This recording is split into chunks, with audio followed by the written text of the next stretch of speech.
We are going to continue where we have left last day.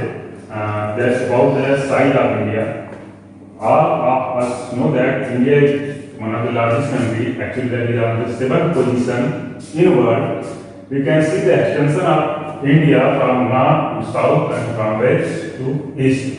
India is bounded from north side with the Himalayan mountain that is extended to northwest to northeastern part of India in this way. And India is inserted towards south in the Indian Ocean, and that actually made the Indian Ocean into two separate water bodies. That is, one is Bay of Bengal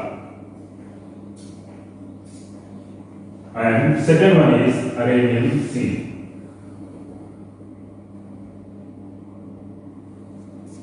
India has one of the largest land boundaries in the world with other countries, where we have international boundaries more than 15,200 kilometers, and we are having the coastal area that is extended from Gujarat up to West Bengal. That is about 7,516 kilometers. Now we are going to check the extension of India, that how much large this is from north to south and west to east. We can see there are 30 longitudes and latitude lines.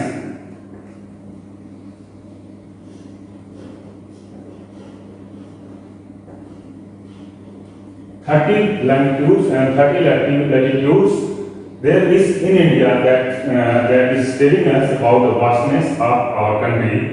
But we can see our north to south length is looking more comparison to west to east. The length of India from Jammu and Kashmir to Tamil Nadu, that is 3,314 kilometers, and the breadth of India, that is extended from Gujarat to Arunachal Pradesh, that is 2,933 kilometers. I am going to tell about latitudes and longitudes. Latitudes that gives us information about the day and night. We are knowing that India is lying entirely in northern hemisphere, that is little bit above from equator. It means the regions that is lying to near the equator, it has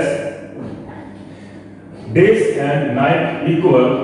But while we are moving towards northern side of India, or while we are moving away from equator, the day and night duration is going to change in different seasons. In summer season, we can see that the duration of day is higher, and in winter season the duration of night is going higher. So latitudes are important. Latitudes are important that tell us about the day and night time. And second thing, that is longitudes.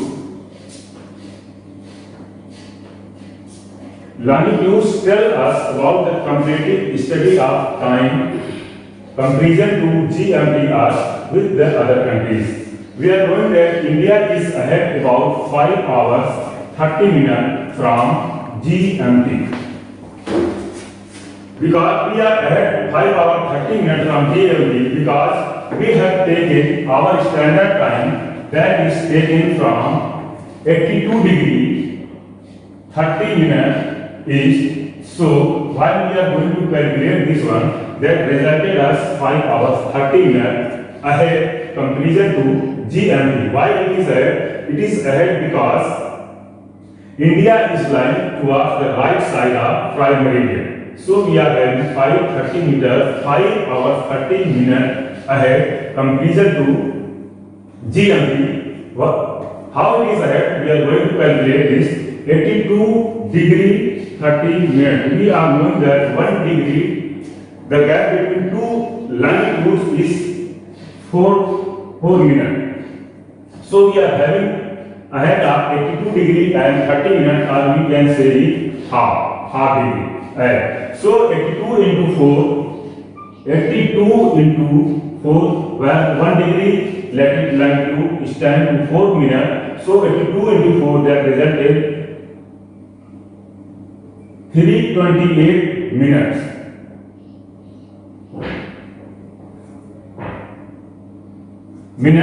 And then again we are having half degree more. It means half degree, 1 degree means 4 minutes, half degree means 2 minutes. So we include 2 minutes more. So we are having 330 minutes. So while we are going to change it 330 minutes into hours, it resulted 5 hours 30 minutes plus with GMT. 5 hours plus 5 because we are located at the right side of prime meridian. So we are having 5:30 minutes ahead with GMT. We can calculate our time with our neighboring countries, like Bangladesh is ahead with us 30 minutes because Bangladesh is at the right side of India and Pakistan is behind from our clock about 30 minutes because Pakistan is located at the western side of our country. So when a country that is located eastern side, we are going to plus that time what difference we are having with that country, and then there is the particular country that is located on the western side, we will reduce the same amount of time which that country has taken as its standard time. So our standard time is taken from 82 degree and half east, that is run from Allahabad. That is our standard time. This standard time we have adopted for our whole country. We are knowing that India is one of the largest country of the world. So we are having 30 longitudes, and all these longitudes they have presented their local time. Every longitude has its local time. So India has 30 longitudes, almost 30 longitudes from west to east. It means we are having 30 local times. But when we adopted 30 local times, then we are seeing a lot of problems in our different cities of our country, because every other city we are having the local time. So every city that is located are different longitudes, we have different times. So we are facing a lot of problems in our country because they have adopted their own time. So India has adopted one time that is known as its standard time, that is taken from 82 degree and half, is that running from Allahabad.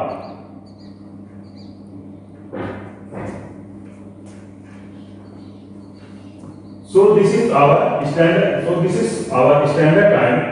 India, our next topic is India and its relation with world.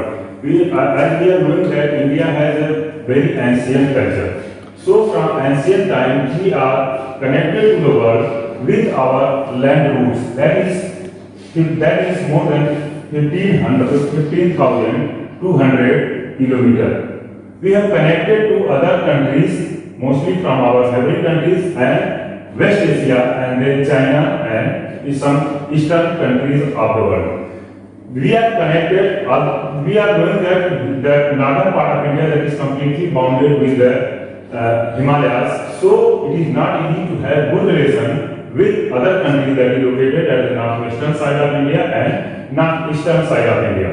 But between these mountains we have some small gaps. With those gaps we are making the relations with other countries. Like in western part, northwestern part of India, we are having relations with Iran, Afghanistan and other West Asian countries, and some parts are located that in the eastern part of India. Through that we are maintaining the relations with China and other north and northeastern countries of the world. But currently, especially after the colonization period, especially after the 1200th century, when the colonization has started, our coastal lines, our coastal area that is becoming very important, because they are, with the help of these seas or with the help of the coastal area, we can make a direct relation with the other countries easily. most of the countries that is located are West Asia or across the whole Africa continent. Then we can reach to Africa, we can reach to western part of Africa continent, to Europe, and with the eastern coastal line, we can make a good relation with East Asian countries like South Korea, Japan, and we can also directly make the relation with Australia that is located at the southeastern side of India. And in this, something that is very important, some canals have been made, like one canal that is very important, that is Suez Canal, that is located in Egypt. It is very helpful for India to make the good relation with Europe because it reduces the length near about 7,000 kilometers from Europe. Earlier we are making the relation with Europe after crossing the whole Africa continent. Then we can reach Europe, but with the Suez Canal, the development of Suez Canal, we can directly attach with Europe, but attach with Europe that reduce the length near about 7,000 kilometers, and so we can easily make the good relation with European countries.